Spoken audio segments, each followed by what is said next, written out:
Amis sportifs, bonjour, bonsoir selon l'endroit où vous nous recevez. Aujourd'hui, l'équipe d'Expat Sport pose ses valises en Seine-et-Marne et précisément à Villeparisis, ici en France. Et l'homme qui nous reçoit est un grand homme dans la gestion du sport et précisément le football. Il s'agit de Maka Makasuba, un expert en marketing sportif. Vous le savez déjà, un match de football, c'est pas que les 90 minutes sur le terrain, mais aussi il y a des à côté à gérer. Il s'agit bien de ces hommes et des femmes qui travaillent dans l'ombre et Maka Makasuba en fait partie, car il mouille le maillot pour le Mali et pour le continent à travers son savoir-faire dans la gestion du sport. Pour plus de précisions, suivez-moi. Bonjour. Bonjour Kumba. Ça va? Ça va? Tu vas bien? Tout va bien, c'est un plaisir de te recevoir. Merci beaucoup. Tout va bien? Ça va.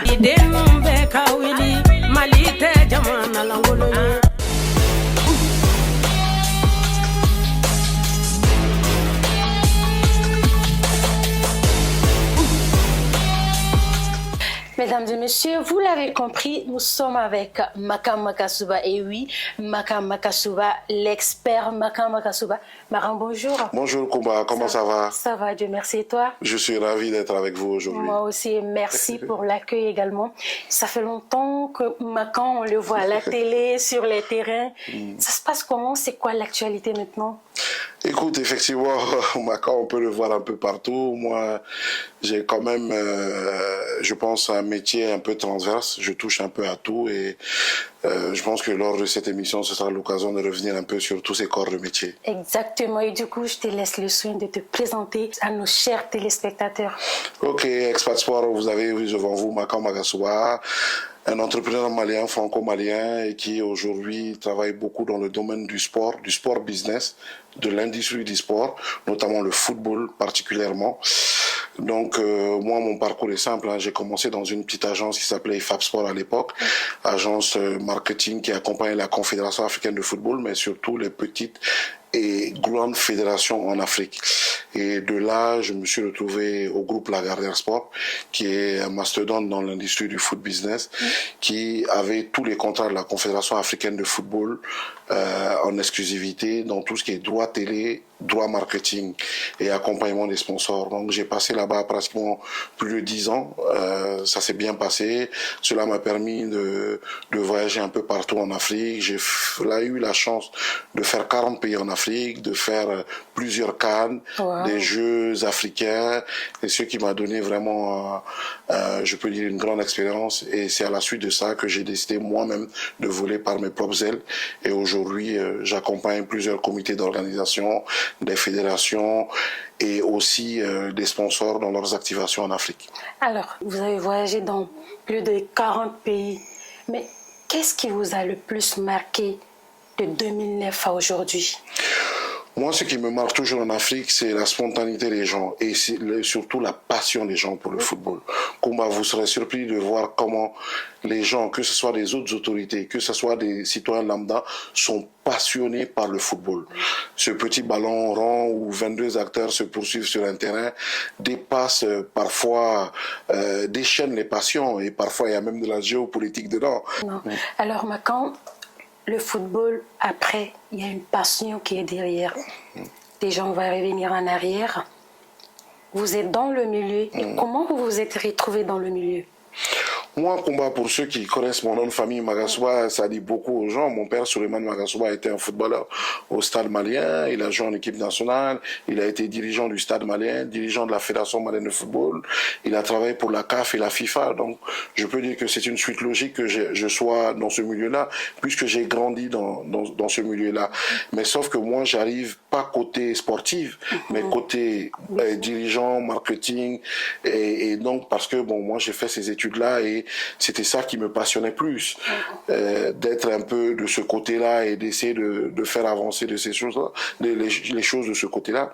Et j'ai eu cette chance-là à travers IFAP Sport, à travers Lagardère Sport, qui m'ont beaucoup appris, qui m'ont permis de me professionnaliser, permis de voir une autre vision du foot. Et justement, tu as été directeur des opérations chez Lagardère et vous avez beaucoup travaillé avec la CAF. Absolument. De cette expérience.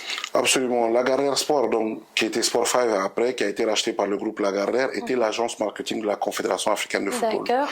Qui dit agence marketing dit que Lagardère a garanti sur 12 ans à la Confédération africaine des revenus d'1 milliard de dollars. Wow. Donc l'idée était la suivante, c'est de dire à la CAF, ok, vous avez les produits, vos produits sont lesquels? C'est les droits télé, les droits marketing, des cannes, ainsi de suite.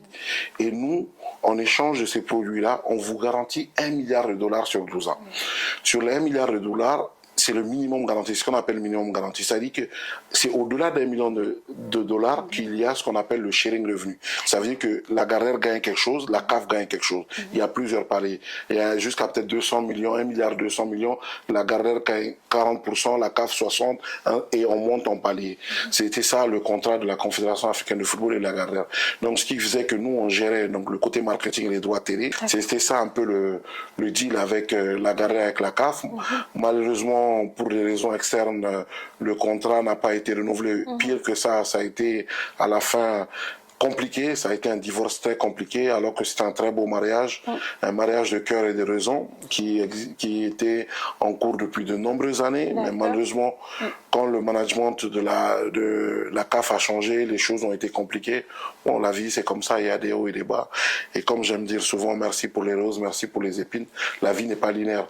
Donc, c'est à la suite de ça que moi, je suis parti de Lagardère et que je me suis retrouvé à mon propre compte, donc à assister les comités d'organisation. C'est le travail que j'ai eu à faire lors de la CAN et du CHAN au Cameroun, à gérer l'habillage des stades, donc à être facilitateur un peu pour les comités et être expert en les accompagnant et en accompagnant pas mal de sponsors sur des choses qu'ils font en Afrique, parce que l'Afrique est un terrain particulier et je pense que quand on est en Afrique, on a besoin d'être accompagné des bonnes personnes qui vous permettent de gagner du temps en connaissant les personnes.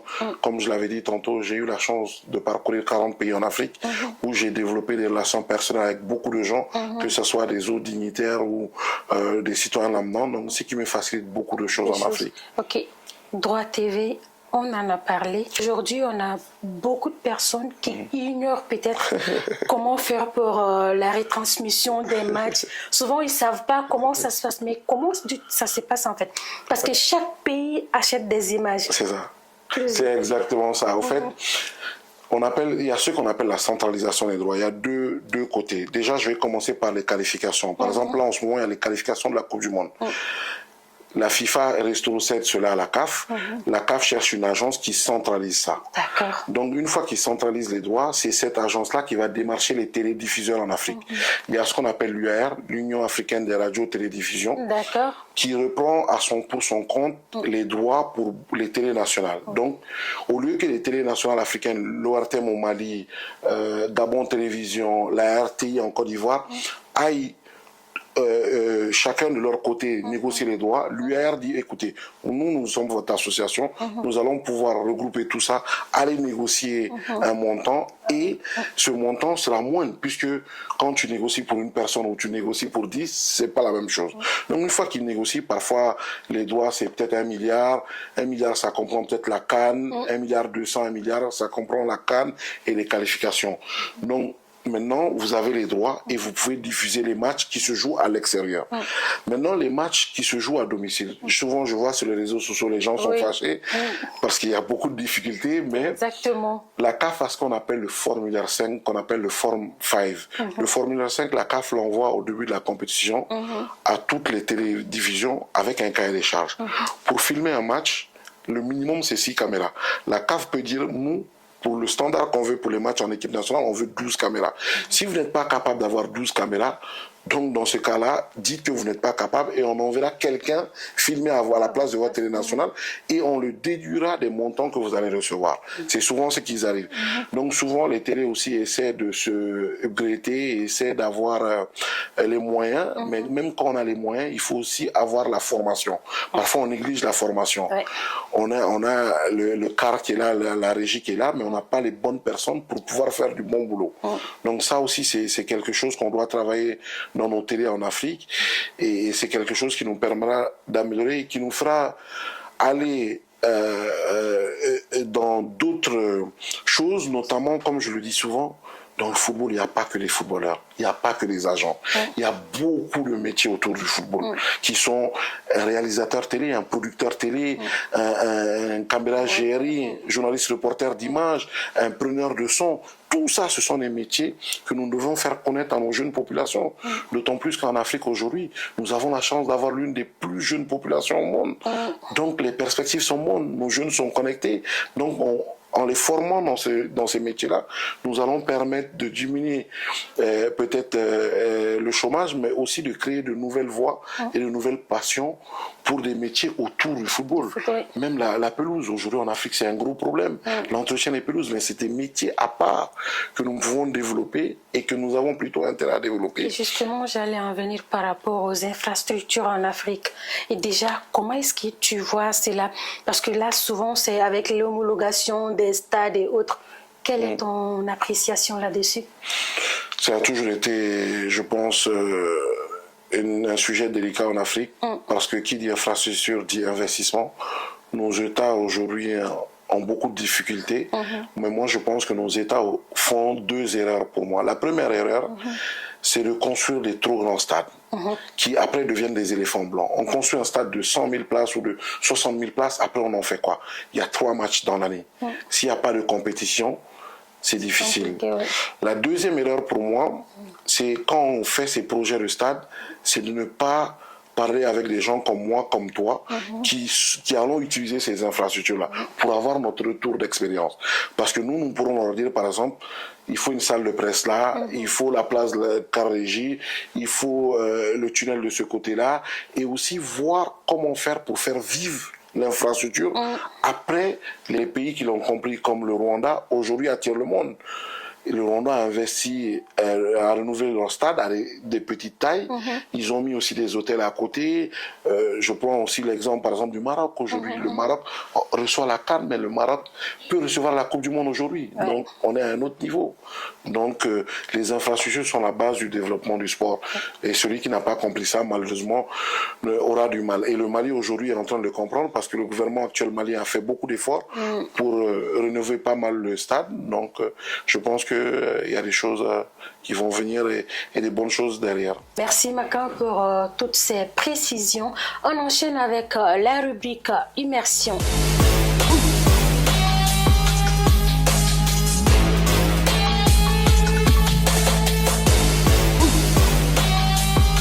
Immersion. Dans cette partie, on sait que Makan, il évolue dans le domaine du management du sport, expert en marketing sportif. Makan, c'est quoi déjà le marketing sportif? Le marketing sportif, c'est l'ensemble des outils que nous mettons à disposition pour valoriser et monétiser le sport. Comme j'ai dit aujourd'hui, à travers des agences, à l'époque comme Sport 5, Lagardère, ou des agences qui peuvent exister, qui aident aujourd'hui à monétiser le sport. C'est clairement ça. Sur le terrain, tu fais quoi concrètement? Sur le terrain, je peux être amené à faire beaucoup de choses. Je peux être amené à aider un comité d'organisation à gérer, par exemple, l'habillage des stades d'une compétition. Ça peut être les LED autour du terrain. Ça peut être ce qu'on voit, ce que nous on appelle le look and feel, ce qu'on voit hors caméra. C'est le logo de la compétition, le nom du pays, ainsi de suite. Donc je peux être amené à gérer ça, à faire les prises de mesure, à proposer un graphisme, une identité visuelle à la compétition. Je peux être amené aussi à gérer la production télé, à trouver un prestataire technique qui va faire la production télé. Comme j'ai dit, ça dépend. Quand c'est un match de football, on peut aller à la finale de la CAN, on est à 22 caméras, alors qu'un match c'est 6 caméras, la base c'est 6 caméras, et 80% d'un match est filmé par la caméra principale. Mais donc je peux être amené à gérer ça. Je peux être amené à gérer les activations d'un sponsor. Par exemple, je prends l'exemple un sponsor Total Energy aujourd'hui qui est sponsor titre, qui veut faire des activations sur le terrain, sur une fan zone. J'ai l'expertise pour gérer cela, l'expertise pour gérer leurs invités, respecter, parce que les grands groupes ont des procédures de sécurité à respecter. Donc je peux les aider à gérer ça. Je peux aussi être amené, comme je le fais par exemple pour le Gabon, à gérer le déplacement de l'équipe. Donc il y a une délégation officielle qui est prise en charge par la CAF, mais il y a une délégation qui n'est pas prise en charge. Donc c'est de gérer les hôtels, les voitures, les accès au stade, ainsi de suite. Donc moi, vraiment, j'ai un métier transverse.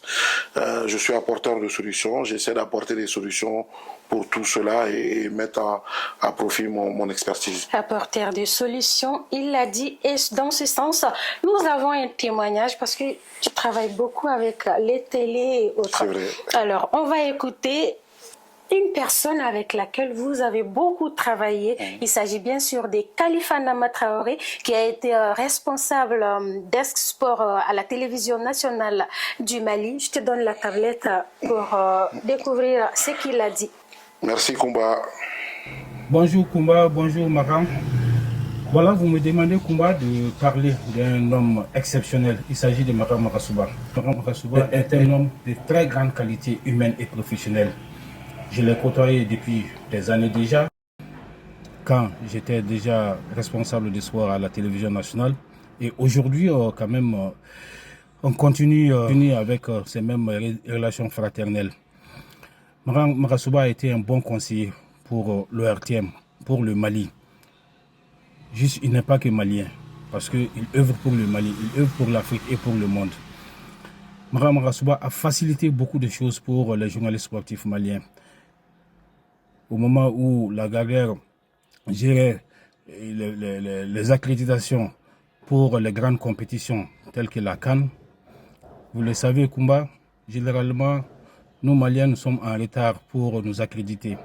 Et c'est lui qui facilitait tout. Il facilitait tout. À la dernière minute, beaucoup de gens passaient par moi pour lui dire. Et il faisait tout, en tout cas, pour que le maximum des Maliens puissent avoir quand même l'accréditation pour couvrir les événements majeurs comme la CAN, les différentes CAN des catégories. Donc, ça, c'est un premier point. Un deuxième point, Maran Makasouba a été d'un apport inestimable pour nous. Imaginez quand on a eu le quart pour la retransmission des matchs, il venait souvent voir et il a tout fait pour que on puisse un peu rentabiliser ce quart, parce que Maran a pu quand même nouer des contacts avec d'autres pays pour que ceux-ci puissent louer le quart du Mali, de l'ORTM, pour la retransmission des matchs des compétitions.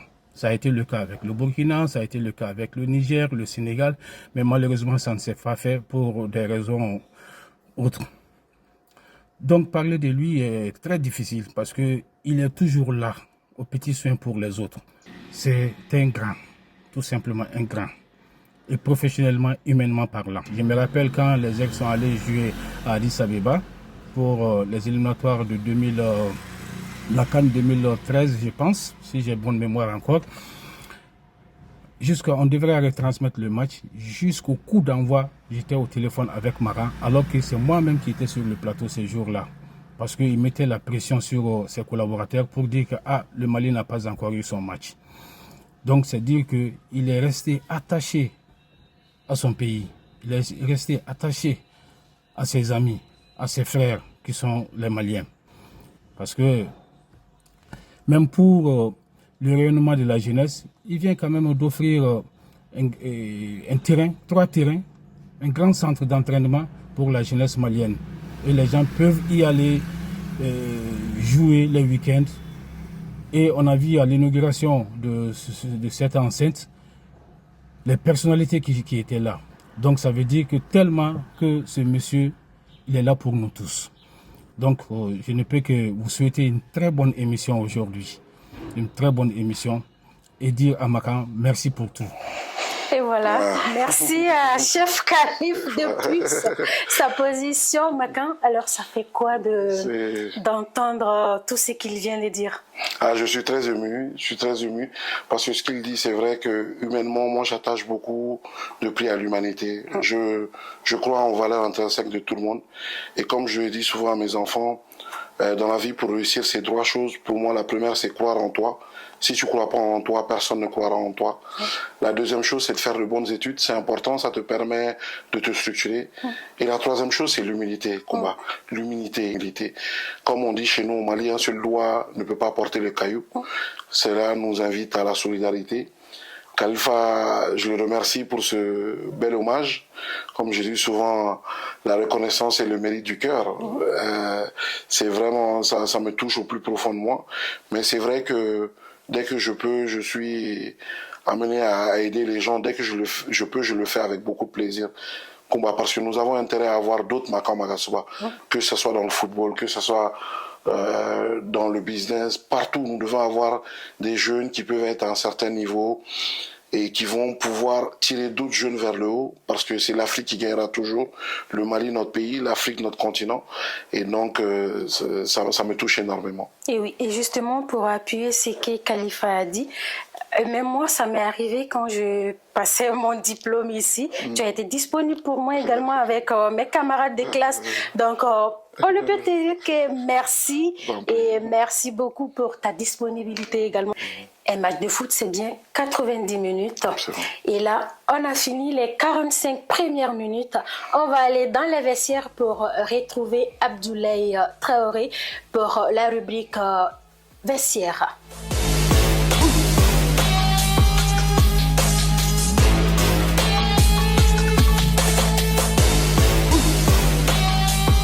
Alors, bienvenue dans la rubrique vestiaire. Nous sommes toujours avec notre invité du jour, à savoir Maga Magasuba.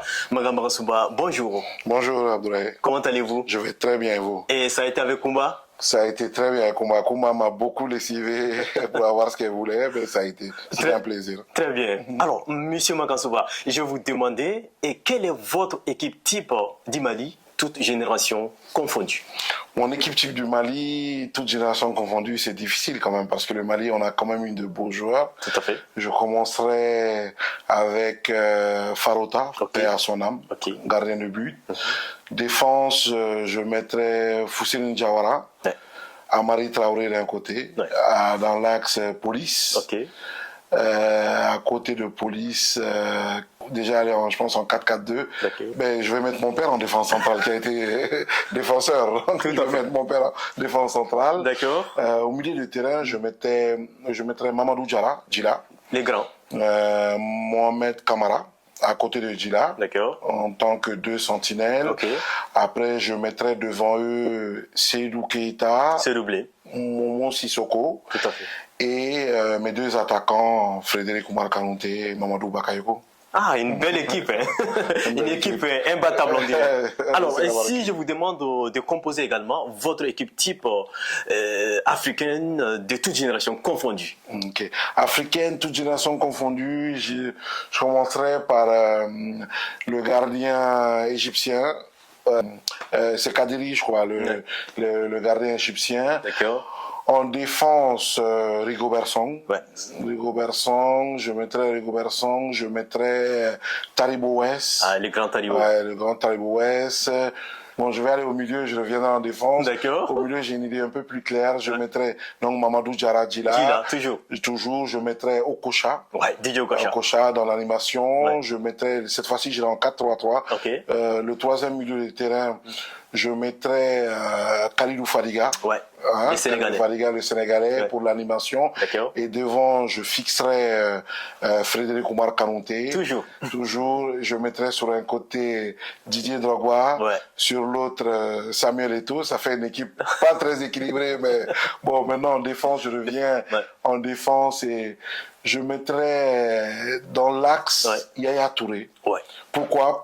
Pour défenseur, pour ses relances, pour qu'on puisse sortir très rapidement. Donc je compléterai ma défense avec Yaya Touré. Donc voilà un peu mon équipe. Pas très équilibrée, mais il y a beaucoup de cœur dedans. Mais voilà un peu mon équipe. Une belle équipe aussi, on dirait. Alors, et comme vous suivez, cette année aussi, les championnats européens surtout. Et si je vous demande maintenant de composer votre équipe type de cette année? Mon équipe type de cette année, très difficile. Je vais faire appel à mon fils pour m'aider sur cette question-là. D'accord. Tu vas composer l'équipe type de cette année pour ton père. Voilà, l'équipe type de cette année, qu'est-ce que tu me conseillerais? En 4-4-2, en 4-3-3. 4-3-3, oui. Derrière, Donnarumma. Donnarumma. À droite, défenseur droit, Hakimi. Dans l'axe, Saliba. Saliba, William Saliba. Pacho, PSG toujours. à gauche, Nuno Mendes. Nuno Mendes. Ok. Au milieu, oui. Vitinha. Ah, tout à fait. Mais c'est l'équipe PSG, là. Ah oui. On a dit équipe type. Ils ont été champions. Ouais. Pedri. Ok. Barça. Et en 6, Ouais. Declan Rice. Ok. Declan Rice, Arsenal. En ouais. attaque, En attaque, à droite, Lamine Yamal. Ouais, toujours. Devant, Dembélé. Ouais. Et à gauche, Rafinha. Ah Ok, oui, c'est une pas belle mal comme équipe. C'est une belle équipe. Bravo. D'accord. Mais si je comprends bien, tu aimes bien le foot. Oui. Et tu supportes quelle équipe PSG. PSG. Oui. Et tu aimes devenir, au cas où si tu veux être footballeur, quel est ton joueur préféré? Mon joueur de tous les temps, De tout le temps, vas-y. Ronaldo. Ronaldo. Les grands Ronaldo ou Cristiano Ronaldo? Cristiano. Ronaldo. Merci. Merci. Alors, on continue avec Monsieur Maga Souba. Et Monsieur Maga Souba, supposons que vous êtes coach, vous êtes entraîneur, et votre équipe vient d'obtenir un penalty à la 90e minute de jeu. Et dans votre équipe, vous avez Messi, vous avez Cristiano Ronaldo, vous avez Neymar. Et qui va tirer ces pénaltys? Et pourquoi? Je le donnerai à Cristiano Ronaldo. Cristiano Ronaldo. Penalty parce que Pourquoi? il est en coup de pied arrêté, il est très fort. Il est très très fort. Okay. En coup de pied arrêté. J'aurais pu le donner à Messi, mais je le donnerai, mon cœur balance pour Cristiano Ronaldo. Je sais qu'avec lui, je suis à l'abri. D'accord. Et qu'il peut résister à la pression. Parfait. Alors, une dernière question. Qui suis chez un footballeur africain, j'ai joué avec Dani Alves. Okay. J'ai joué également avec Mahamadou Sidibé Dima. J'ai remporté des Europa League. Déjà, c'est un Malien, pour avoir joué avec Mamadou Sidibé Maha. Donc, il a joué en Angleterre. Tout à fait. En France. Tout à fait. En Espagne. Il a joué en Espagne. Séville. Absolument, Séville. Ah, Frédéric Omar Kanouté. Ah oui, les ballons d'or africains. Absolument. Un grand joueur, un grand attaquant. Tout à fait. Il a beaucoup fait la fierté du Mali et de l'Afrique. Absolument, absolument. Alors, ainsi prend fin la rubrique vestiaire. Nous allons retrouver Kumba Nyambele pour la suite.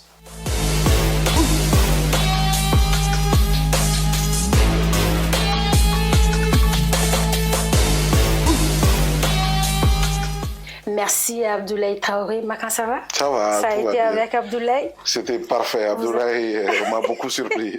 Vous avez bu un peu de jus, comme on dit, en Minaraba. Absolument. Alors, et du coup, on enchaîne avec la rubrique After Sport. Déjà, à marge du sport, quand tu n'es pas sur le terrain, c'est quoi ta passion? Moi, déjà, je suis très attaché à ma famille. Et comme je le disais tantôt, humainement, j'ai été élevé comme ça. Donc, je suis toujours avec mes gens, avec mes amis, avec ma famille. J'attache du prix à ça. J'aime beaucoup l'être humain. J'ai ce côté très humain. Au-delà du sport, je fais d'autres business. Je suis aujourd'hui apporteur d'affaires pour beaucoup de pays où, comme je le disais, j'ai eu à voyager dans 40 pays en Afrique. Donc, je facilite l'accès des pays parce que je connais des présidents de la République, des ministres, des premiers ministres. Je facilite cela à des entreprises afin qu'ils puissent investir en Afrique parce que nous avons besoin de développer nos pays, nous avons besoin de développer notre continent et cela ne se fera pas tout seul. Chacun doit apporter son œuvre, sa pierre à l'édifice. Et donc, pour mon modeste niveau, c'est vraiment ça, mon métier, c'est d'accompagner des grosses sociétés qui souhaitent investir en Afrique un peu partout. Récemment, tu as construit un terrain pour les jeunes. Khalifa Namo vient d'en parler. C'est quoi? Comment c'est arrivé? C'était un projet que j'avais depuis, je pense, 2015. Depuis 2015, je réfléchissais beaucoup à ce projet-là. J'avais à l'époque démarché pas mal de personnes, de partenaires financiers pour m'accompagner. Malheureusement, j'avais pas eu de gain de cause parce que le projet était alors à l'époque un peu innovant pour eux. Après, Dieu faisant, comme je dis souvent, le temps est un autre nom de Dieu et le temps de Dieu est arrivé. Donc tout s'est aligné. J'ai trouvé 2 autres associés pour m'accompagner sur le projet. Un qui le gère aujourd'hui à la personne de Gaoussouba qui est le gérant de foot loisir et l'autre qui nous a apporté énormément pour pouvoir réaliser ce projet-là. Le projet Foot Loisir est un terrain de 4000 m² avec 3 terrains, un grand à qui on a donné le nom de Rigo Berson, qui est un ami personnel, Pourquoi Rigobert Song? Parce que j'aime beaucoup, au-delà de mon ami, qu'il soit mon ami, j'aime beaucoup son état d'esprit. C'est un lion. Il a ce fighting spirit que j'aimerais que chaque jeune Africain développe. L'esprit du lion, de ne jamais se résigner, de toujours se battre. Sa vie est un bel hommage à cela. Il a quand même eu des problèmes de santé où on ne le prédisait pas beaucoup de jours à vivre. Et il est resté, je pense, 2 mois dans le coma. Il est sorti de là. Donc tout ça, c'est le fighting spirit. L'autre terrain, j'ai donné le nom de poker. Poker qui est Sisa Traoré, qui est quand même pour les anciens, qui a beaucoup fait pour le Mali, un grand tireur de penalty, qui a rehaussé le niveau du drapeau malien, qui nous a donné une fille dans le basket, qui aussi a beaucoup fait dans le basket. Donc je trouvais que c'était normal de rendre cet hommage-là à Poker. Le dernier, c'était Amadou Diakité, ancien président de la Fédération malienne de football. Ancien membre du comité exécutif de la FIFA, ancien membre du comité exécutif de la CAF. Il a été quand même un personnage important à la CAF, mais qui a été mon oncle et mon parrain. C'est grâce à Amadou Diakité que je suis ce que je suis devenu aujourd'hui. Je le répète, c'est grâce à Amadou Diakité que je suis ce que je suis devenu aujourd'hui. On lui fait un clin d'œil d'ailleurs. Exactement, parce que comme je dis souvent, Dieu ne descendra régler le problème de personne, mais Dieu passe par l'homme pour faire l'homme. Et Dieu est passé par Amadou pour accomplir mon destin. C'est grâce à Amadou que j'ai eu mon premier stage dans le football. C'est grâce à Amadou que j'ai eu mon premier travail dans le football. Et c'est grâce au président Amadou Diakité que j'ai eu cette sagesse-là dans le football, parce que ses conseils et ses orientations m'ont beaucoup aidé pour avancer dans ce milieu-là. Et comme je dis souvent, et la reconnaissance et le mérite du cœur et la mémoire du cœur, et je le dis pourquoi? Parce que souvent dans nos pays, on a tendance à attendre que les gens soient morts pour leur rendre un hommage. Et je ne voulais pas que cela arrive. Je voulais que de son vivant, pouvoir l'honorer, pouvoir expliquer au monde que si je suis là aujourd'hui, c'est grâce à Amadou Diakité. Et donc c'était pour ça que j'ai voulu lui rendre cet hommage-là avec ce terrain de football, et pour tout ce qu'il a fait pour moi, mais pour tout ce qu'il a fait pour le Mali. Parce que quand on organise la CAN 2002 au Mali, c'est grâce à Amadou Diakité. Et je dis souvent, c'est un peu le regret que j'ai souvent en Afrique, on ne met pas assez en avant les enfants de l'Afrique. Ça, c'est vraiment, je trouve ça déplorable et dommage, parce que on aurait... C'est ça intéressant pour nous de savoir d'où on vient, de savoir nos devanciers, ce qu'ils ont fait. Et cela va nous permettre d'éviter beaucoup d'erreurs. Parce que nous allons vouloir être dignes de ce qu'ils ont déjà fait. Donc c'était ça vraiment l'objet de Foot Loisirs, d'offrir une infrastructure de qualité aux jeunes pour qu'ils puissent s'entraîner, et que on a mis aussi des caméras pour que, bon, c'est plaisant, hein, pour qu'on puisse voir nos images. Si on fait une belle action, parce que c'est souvent des sportifs du dimanche qui viennent là. Et on a fait une petite académie aussi. Qui aujourd'hui tourne bien, parce qu'il y a pas mal de jeunes qui sont là et qui apprennent à jouer au football. Je suis passé là-bas il y a 1 mois et j'ai été surpris de voir que parce qu'on demande aux jeunes qui viennent à l'académie d'amener leurs notes. Et apparemment, il y en avait un qui n'amenait jamais ses notes. Et le gérant lui a dit, bon, écoute, tu n'as pas ramené tes notes, donc tu ne joues plus. Le petit, il a été en pleurs, il est revenu, donc on a dit, non, il faut que tes notes soient bonnes pour que tu joues. Et on me dit qu'on m'apprend que ses parents sont très contents, parce que maintenant, on le demande d'aller se coucher tellement qu'il travaille maintenant et qu'il revit ses cours. Parce qu'il a compris que sans bonne note, il ne jouera pas au football. Il faut que les gens comprennent, et ça, j'aimerais faire une petite parenthèse sur ça. Je le dis souvent aux footballeurs, les footballeurs doivent se former. Le football, dans une vie, c'est 10 ans maximum. Je dis souvent qu'il n'y a pas d'homme fort, il n'y a que des temps forts. Le football, c'est le temps fort de ta vie. Tu vas jouer 10 ans, mais ces 10 ans, c'est l'argent de ces 10 ans-là que tu dois vivre toute ta vie. Tu arrêtes le football, tu as 33, 34, ou si tu as un peu de chance, 35 ans. Il te reste encore peut-être 30 ans à vivre, ou 35 ans à vivre. Et le peu que tu as gagné là, c'est ce qui doit te permettre de rester en vie, de souvenir aux besoins de ta famille jusqu'à la fin des jours. Donc si tu n'as pas une certaine formation intellectuelle, si tu n'as pas les bonnes personnes autour de toi, tu vas aller t'acheter des grosses voitures, tu vas aller t'acheter des grosses montres, tu vas aller construire des grosses maisons, tu vas faire la fête tous les jours, et tu vas retrouver à la fin de ta carrière sans rien. Sans rien, sans investissement immobilier, sans société qui tourne. Et c'est ce qui arrive à beaucoup de jeunes en Afrique. Et c'est très déplorable. Aujourd'hui, nous retrouvons des jeunes qui ont gagné des millions d'euros sur leur carrière, mais aujourd'hui qui ne s'en sortent plus. Parce que ils n'ont pas eu d'éducation situation financière et ils se sont entourés de gens qui étaient comme une cour autour d'eux, qui disaient que Kumba, tu es la plus belle, Kumba, tu es celle qui sait jouer le plus au football, Kumba, tu es la capitaine de l'équipe, et on ne t'a pas conseillé à aller dans le sens de la conversion, de préparer l'après-football. Parce que ça aussi, c'est une difficulté et c'est une réalité qu'il faut partager avec les gens. Est-ce que ça t'arrive d'accompagner les sportifs dans ce sens? Ça m'arrive énormément de les conseiller dans les investissements, de leur conseiller en leur disant, et à chaque fois que je peux, je dis aux sportifs, attention, attention, aujourd'hui tu es le plus beau, mais demain ton téléphone ne sonnera plus. Exactement. Dès que tu ne seras plus en équipe nationale, dès que tu ne seras plus dans un gros club, les gens vont t'oublier. Donc il faut pouvoir préparer ta conversion pendant que tu es fort. Aujourd'hui, tu es en équipe nationale du Mali, de Côte d'Ivoire, du Gabon. Si tu veux voir le président de la République de ton pays, c'est facile. Demain, tu n'es plus dans l'équipe nationale, je peux te dire que c'est plus difficile. Donc, c'est aujourd'hui que tu dois réfléchir à ce que tu veux faire demain et voir l'accompagnement de l'État. C'est ce que Rigobert Song a fait. Quand il a conçu un immeuble à Yaoundé, il allait voir l'État pour dire à l'État, écoutez, moi, j'ai mouillé le maillot pour vous, j'ai conçu un immeuble, je souhaiterais que vous puissiez le louer. Donc, c'est ce qui est arrivé et voilà comment l'État l'a soutenu.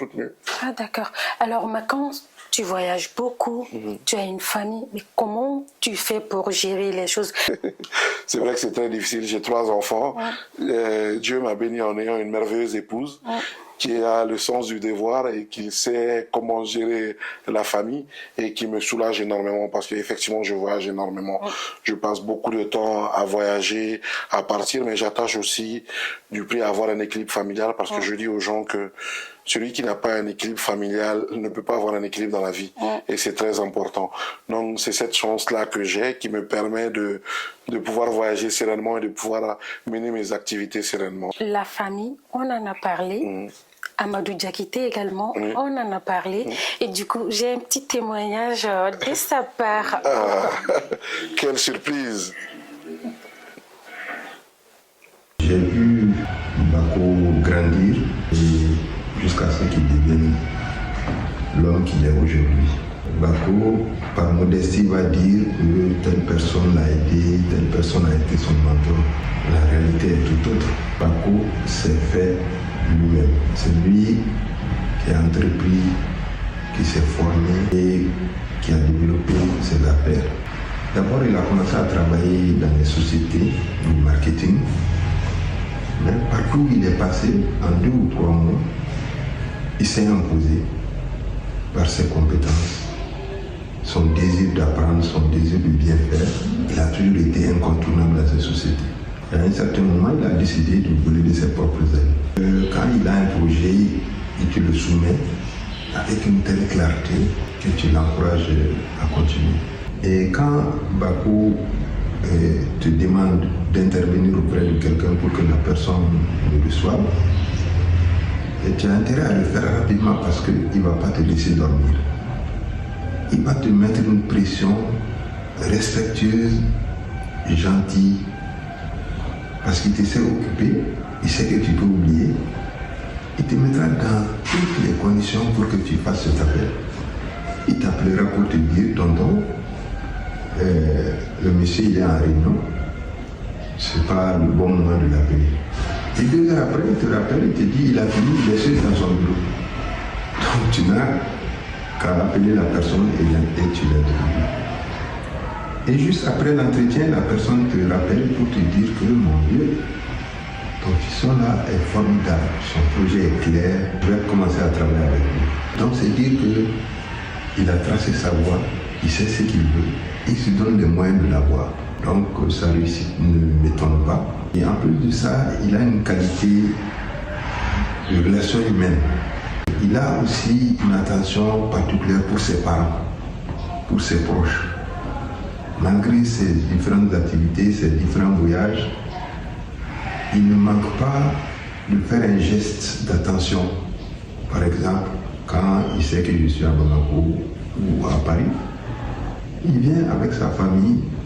Tout ça, c'est une preuve d'attachement. Et ce que je peux lui souhaiter, c'est de continuer comme il est. Tout ce qui lui est arrivé par la bénédiction de ses parents, par son propre courage. Je prie Dieu pour le protéger. Amen. Il est également fier de toi. Et ça me Merci touche énormément parce que d'entendre cela de la bouche de quelqu'un que j'estime et que j'admire, cela me touche énormément. Et c'est vrai ce qu'il dit que quand je veux quelque chose, je me bats pour, parce que je me dis que dans la vie, on peut tous avoir des ambitions, mais très peu sont prêts à en payer le prix. Nous, on paye un prix fort parce qu'aujourd'hui, on passe le temps en déplacement, on rate peut-être des choses en famille, mais c'est pour ça que je t'ai dit tout à l'heure que l'équilibre de famille était très important. Mais c'est vrai que j'attache beaucoup de prix à ma famille, à mes parents. Dès que je peux, par exemple, tous les étés, depuis que mes enfants sont nés, tous les étés, ils sont au Mali. On est dans notre famille avec mon père, ma mère, mes sœurs, mes nièces, mes neveux, parce que la famille combat est la base de chaque société. Celui, comme je dis souvent, quelqu'un qui n'arrive pas à gérer une famille, comment il peut gérer une société? Comment il peut gérer des intérêts? C'est pas possible. Compliqué. Donc la famille est importante, cela t'apporte un certain équilibre. Et nous, ce qui est bien, c'est que quelle que soit notre réussite, si on dépasse les bornes, nos parents nous le diront. Et ça, je pense que c'est très important. Et c'est ce qu'il manque à beaucoup de gens, parce qu'aujourd'hui, ce qui est déplorable dans le monde d'aujourd'hui, quand on a les moyens, les gens ne nous disent plus la vérité. Et c'est ce qui a amené beaucoup de gens à leur perte. Alors que quand tu as quelqu'un qui te dit « Ah, combat, non, là, doucement, ça c'est pas bon, va doucement », et ça te permet de rester toujours dans ton environnement et dans l'esprit que tu as développé. Je te remercie vraiment pour ce témoignage qui est très poignant, qui me fait plaisir, et puis voilà. Et du coup, on va dire merci à nos témoins du jour et grand merci également à tonton Souleymane Magasuba pour sa collaboration.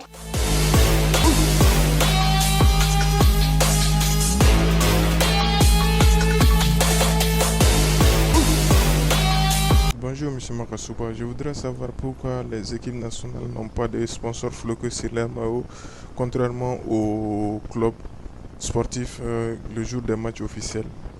Merci. La réponse se trouve dans la question. Qui dit équipe nationale dit que c'est le faillon national. Donc on ne peut pas avoir de sponsor sur les maillots, puisque là on représente l'équipe nationale. C'est justement à cause de ça. Et les clubs, qui sont des clubs et des entreprises, ont besoin d'avoir des partenaires, beaucoup de partenaires, pour pouvoir avoir leur budget à l'équilibre. Donc la réponse se trouvait dans la question. Prochaine question. Bonjour à tous, je suis Awa Pierre Koulibaly. Ma question est la suivante. Quelle stratégie les marques peuvent-elles adopter pour fidéliser leurs fans à long terme? Awa Pierre Koulibaly, sa question était de savoir quelle stratégie les marques peuvent adopter pour fidéliser leurs fans à long terme. Il y a multiples stratégies. Je pense que l'une des stratégies, je pense que quand elle parle de marque sportive, donc de club et autres. Déjà, la première chose, c'est le succès. Quand on gagne, les gens sont avec vous. Comme on dit en Afrique centrale, la victoire a beaucoup de papas là où la défaite est orpheline. Donc, cela fait partie du jeu. Il faut gagner, toujours gagner, mais aussi il faut se structurer. C'est important d'avoir des idées très claires et précises et de mettre en place des choses. Par exemple, souvent je dis, en Afrique, on a beaucoup de clubs qui se revendiquent avoir beaucoup de supporters, mais je ne sais pas si même les fans sont capables de payer 10 000 ou 5 000 francs pour une carte de supporter sur une année. Je suis sûr que si on fait un audit de ça, on verra qu'il y a très peu de gens qui ont payé, et pourtant, à contrario, ils demandent au club d'avoir les résultats. Mais pour avoir les résultats, il faut avoir les armes en main, et pour avoir les armes en main, il faut avoir les moyens. Donc, il faut beaucoup de moyens. Il y a vraiment beaucoup de manières de structurer un club et de fidéliser ses fans, donc à travers des cartes de fidélité, à travers des activations. Aujourd'hui, le digital est très important. Par exemple, une émission comme Expert Sport permet de rapprocher les fans des athlètes, des dirigeants et autre chose. Donc, je pense qu'il y a beaucoup d'outils pour cela. Bonjour, M. Makasuba. C'est Idrissa Laïko Traoré, un ancien international malien. Ma question est la suivante. Est-ce que pour vous, le management des organisations sportives sont pris en compte par nos institutions sportives pour le développement de l'écosystème sportif malien? Ok, une question de Idrissa Laïko Traoré, ancien international malien, une question très pertinente. Il veut savoir si l'organisation sportive est prise en compte par nos autorités hautes. Je pense qu'aujourd'hui la question est clairement non, parce qu'aujourd'hui malheureusement les politiques sportives sont portées par des fonctionnaires et donc qui parfois n'ont pas vu le vent venir, le vent tourner, et qui ont besoin de se mettre à niveau. Qui dit se mettre à niveau, dit des formations. Qui dit formation, dit des moyens. Et Dieu sait qu'aujourd'hui, souvent, nos États je pense pas qu'il manque de moyens, peut-être de volonté, parce que quand il y a la volonté, les moyens peuvent suivre. Et aujourd'hui, il y a tellement de manières de s'appuyer. Moi-même, j'ai été porteur d'un projet au Mali où nous avons signé un contrat avec la Fédération saoudienne de football pour pouvoir faire des formations dans plusieurs organisations. Bon, malheureusement, ça s'est fait l'année du Covid. Le Covid a tué ça, mais c'est un partenariat qu'on doit pouvoir et qu'on doit absolument renouveler pour pouvoir en faire bénéficier à un large public. Et je pense qu'il y a beaucoup de choses à prendre en compte, et je pense qu'aujourd'hui, peu de choses sont prises en compte. In fine, nous devons voir comment professionnaliser nos organisations, sortir un peu de l'urgence et essayer vraiment d'avoir une vision politique claire. Je prends l'exemple souvent du royaume marocain, le royaume chérifien, qui aujourd'hui a une vision très claire. Et aujourd'hui, ils ont pris en compte les infrastructures, ils ont pris en compte le management, le marketing. On va jouer la CAN chez eux, mais ils sont prêts pour la Coupe du Monde. Donc, il y a une volonté politique qui doit être là et qui doit permettre de pouvoir décliner une vision derrière, et une vision qui pourra nous permettre d'atteindre nos objectifs. Bonsoir, la dernière question est là. Moi, c'est Koulibaly Djadji, ingénieur agronome. Donc, ma question est de savoir, en tant qu'expert d'image, lors des matchs, comment faites-vous pour transformer une rencontre sportive en un véritable spectacle mondial, permet d'attirer les grands sponsors?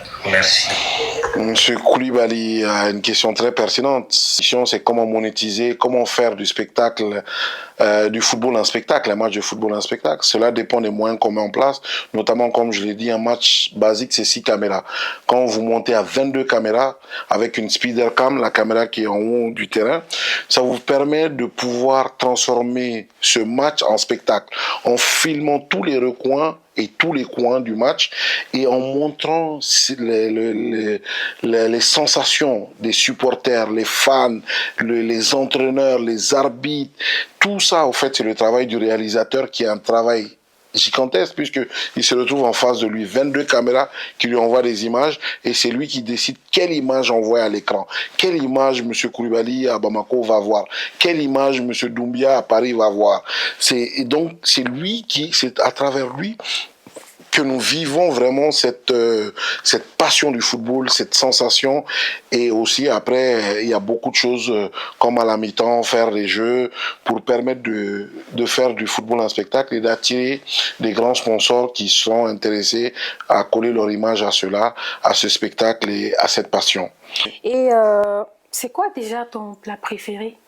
Mon plat préféré, c'est le fakoui. Quand j'arrive à Bamako et où je dois arriver à Bamako, ma mère prépare le fakoui pour moi. C'est un vrai bonheur de manger le fakoui de ma mère. Donc ça, c'est mon plat préféré. Est-ce que Makan est cordon bleu? Makan n'est pas cordon bleu, malheureusement. Ça, c'est... Quand j'étais étudiant, j'ai plutôt mangé beaucoup de pâtes parce que c'était facile à faire. Donc je ne suis pas un cordon bleu, mais Dieu m'a béni une fois de plus. On a une épouse qui est cordon bleu. Et on va dire merci à madame d'avoir sauvé la nation. Exactement. Oui, dans cette émission, on a une rubrique Access. Et toutes les personnes qui passent ici passent à la cuisine également. Absolument. Eh bien, dis donc, on va voir ce que Makan nous réserve. Qu'est-ce que tu nous réserves aujourd'hui? Je vous réserve aujourd'hui un plat d'œufs qui est très simple à faire, mais qui est quelque chose que j'aime bien le matin. D'accord. Donc, je vais vous faire ça et on pourra juger après. On verra bien. De toute façon, moi, je n'ai pas mangé. Abdoulaye non plus.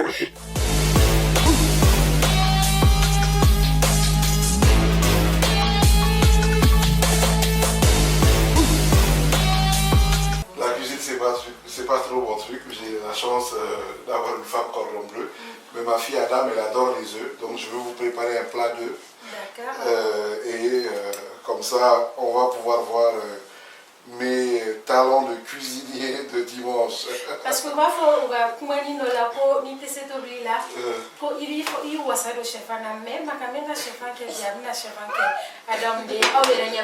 il est assisté par les enfants, avec en tête Adam qui aime bien les œufs. You want eggs? Alors, ok, je will do eggs for you. on verra bien. Ok. Donc voilà, on met un peu d'huile peu d'huile, on va faire des œufs très simples. On va mettre ça là. Deuxième, parce que là on est un peu gourmande.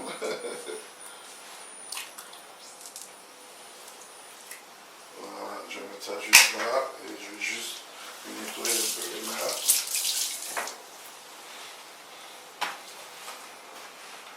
Et comme il y a un enfant à côté, on va fermer comme ça. Mais quand la cuisine, c'est pas trop ton truc, quand tu voyages tout seul, comment tu fais? Tout le temps au resto ou sinon, comment ça se passe? C'est vrai que quand on voyage, on a la chance d'être dans des bons hôtels, dans des bonnes conditions. Donc on a la chance d'être accompagné sur ces sujets-là. Et on passe souvent tellement de temps dehors qu'on se retrouve qu'à manger qu'une seule fois. Donc le petit déjeuner, c'est quelque chose que j'aime beaucoup. Surtout quand je sais que j'ai une longue journée, je peux commande toujours par un petit jus d'orange, des œufs au plein d'or retourné, que j'aime beaucoup. Et la journée, en général, j'essaie de trouver ce que je peux manger. Mais en général, comme je disais tantôt, mon plat préféré, c'est le fakoui. Et puis voilà quoi. Fakoui samboyeur. Fakoui samboyeur. J'ai pas mis de sel, parce que comme c'est un petit enfant, et elle va s'habituer à ça, et d'ailleurs elle est prête à... Je vais juste couper un peu. Bon. Ok, donc le plat est prêt. Maintenant j'enlève juste le jaune parce qu'elle n'aime pas le jaune. Et le jaune c'est pas très bon pour la santé, il y a du cholestérol dedans. Et donc voilà. Et on lui donne. Madame, it's ready. Alors, c'est Adam qui donne le coup d'envoi aujourd'hui.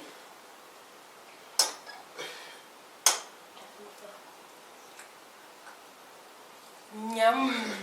C'est comment? Adam, is good? Ok, donc le verdict est là.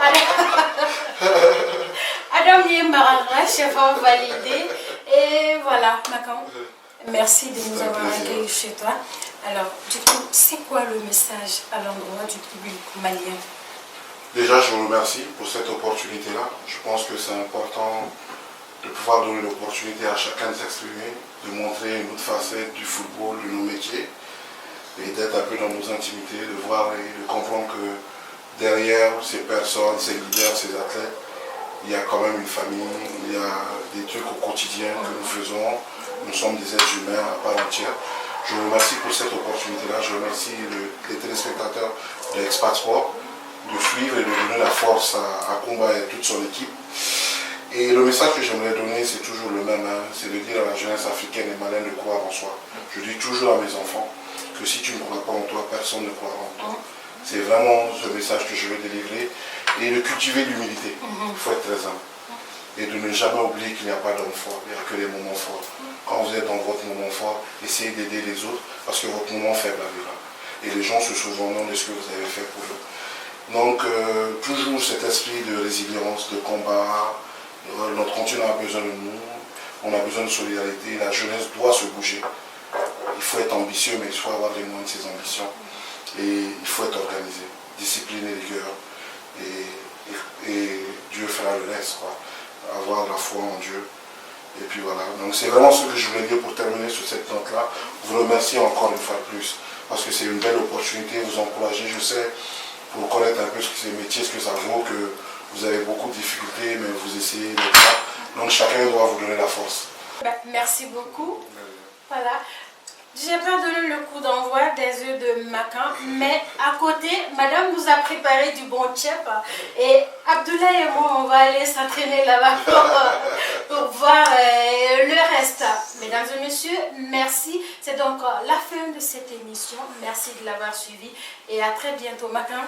Allez. Merci, Kumba. À très bientôt. Bye bye, Expat Sport.